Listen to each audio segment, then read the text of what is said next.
नमस्कार विद्यार्थी मित्रांनो, मागच्या व्हिडिओमध्ये आपण 1 मार्कचा क्वेश्चन जो आहे या क्वेश्चन पेपरचा तो बघितला होता. आता याच्यामध्ये आपण बघणार आहोत सेकंड क्वेश्चन जो असतो आपला 2 मार्क्सचा क्वेश्चन असतो. आउट ऑफ 5 तुम्हाला एनी 4 सॉल्व्ह करायचे असतात. सो याच्यामध्ये बघा, आता पहिलाच क्वेश्चन दिलाय, एक्सप्लेन लिस्ट इन HTML. आता लिस्ट HTML मध्ये दोन टाइपचे असतात. लिस्ट म्हणजे आपण एखादी लिस्ट बनवतो त्यासाठी.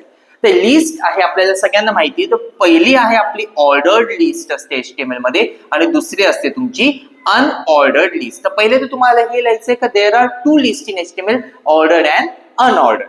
मग तुम्हाला ऑर्डर्ड लिस्ट म्हणजे काय, ज्याला आपण नंबरिंग देऊ शकतो, सिक्वेन्स, अल्फाबेट सिक्वेन्स देऊ शकतो, हे लिहायचंय. आणि अनऑर्डर्ड म्हणजे ज्याला आपण बुलेट्स वगैरे देतो ते अनऑर्डर्ड लिस्ट. सो जर तुम्हाला ऑर्डर लिस्ट बनवायची असेल तुम्ही म्हणू शकता फॉर ऑर्डर लिस्ट आपण OL टॅग यूज करतो अँड फॉर अनऑर्डर लिस्ट आपण UL टॅग यूज करतो.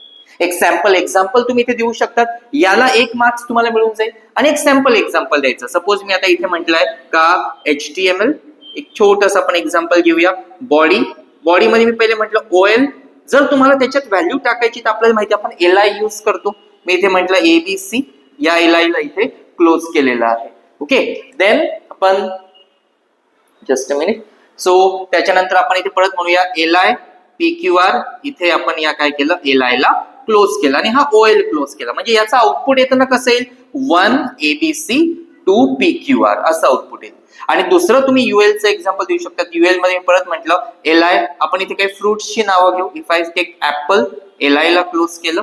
इथे परत म्हटलं LI ऑरेंज, इथे आपण LI ला क्लोज केलं, /UL आणि /बॉडी आणि पुढे HTML क्लोज करा. तर हे तुम्ही म्हणू शकता की बाय डिफॉल्ट तो असं सर्कल घेईल, म्हणजे डिस्क घेईल, त्याच्यामध्ये ऍपल अँड ऑरेंज येईल. तर ह्याला तुम्हाला 1 मार्क मिळेल. जेव्हा पण तुम्हाला एक्सप्लेन करायला विचारतात, तुम्ही जर एक्झाम्पल दिलं तर एक्झाम्पल त्यामुळे तुम्हाला 1 मार्क तिथे जास्त मिळणार आहे. इन सिंपल एक्झाम्पल द्यायचे, जास्त टफ एक्झाम्पल द्यायचं नाहीये. आय होप सगळ्यांना कळालं असेल हे. दुसरं सांगितलं what is the casting operator. Casting करणं म्हणजे काय, का आता 2 टाइपच्या कास्टिंग HTML मध्ये, एक असते इम्प्लिसिट कास्टिंग, एक असते एक्सप्लिसिट कास्टिंग.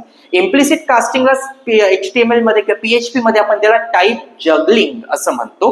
आता टाइप जगलिंग म्हणजे काय, तर फॉर एक्झाम्पल माझ्याकडे आहे $A मध्ये आहे 2 आणि $B मध्ये आहे माझ्याकडे 2.5.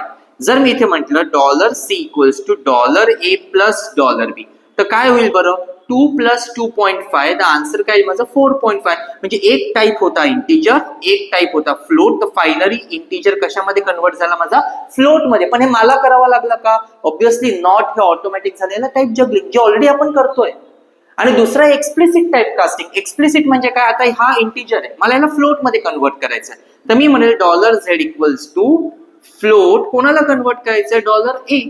So when you say echo $Z, the answer येईल तुमचं 2.0. तर हे झाले तुमचे कास्टिंग ऑपरेटर्स तुम्ही म्हणू शकता तिथे. देन नेक्स्ट आहे आता आपल्याकडे इथे काय, याचं आउटपुट काय येईल. तुम्ही जरा नीट बघा, इथे सगळ्यांना स्क्रीन दिसत असेल, स्क्रीनकडे बघा. त्यांनी सांगितलंय का ऍरे दिला, हा एक इंडेक्स ऍरे आहे. Array underscore splice, array underscore splice काय करतो, एका ऍरे मधून एलिमेंट काढतो, दुसऱ्या ऍरे मध्ये ऍड करतो. तर ऍरेची इंडेक्स जी आहे ऑलवेज 0 पासून चालू होते. सो आता इथे मला सांगितलं ऍरे अंडरस्कोर स्प्लाइस $subjects मधून 2,3. तर 0 1 2 पासून एलिमेंट सुरू करा आणि पुढे 3 एलिमेंट काढा. 3 म्हणजे 1 2 3. तर बायो, मॅथ्स, बायो, CS हे निघून कशामध्ये येणार, तुमचे R1 मध्ये.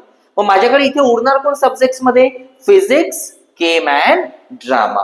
म्हणजे स्टार्टिंग इंडेक्स होती 2 पासून, number of elements you want to remove. So 0 1 2 आणि इथे 2 पासून स्टार्ट केलं, 1 2 3. दीज आर द 3 एलिमेंट्स, हे रिमूव्ह होतील आणि R1 मध्ये येतील. Means when you print R1, the output will be math, bio and CS. When you print this one subjects, the output will be physics, chem and drama. पुढचा आहे question, what is the use of var dump and trim. आता व्हॅडम्पचा use काय होतो, simple. व्हॅडम्प आपल्याला आपल्या व्हेरिएबलची अख्खीची अख्खी हिस्ट्री, डेटा टाइपची अख्खी कुंडली देतो म्हणू शकतो आपण त्याला. म्हणजे कसं, आता याच्यामध्ये सपोज मी एक ऍरे घेतलाय, मी एक इथे ऍरे घेतो, $A इक्वल्स टू ऍरे, इथे मी म्हटलं ABC, त्याच्यानंतर म्हटलं 2.5 आणि इथे म्हटलं 8. तर जर मी इथे म्हटलं var underscore dump in bracket $A, तर याचा आउटपुट कसं येईल, तो म्हणेल तुम्हाला ऍरे, म्हणजे हा ऍरे आहे, नंबर ऑफ एलिमेंट्स किती याच्यात 3, तो म्हणेल 3.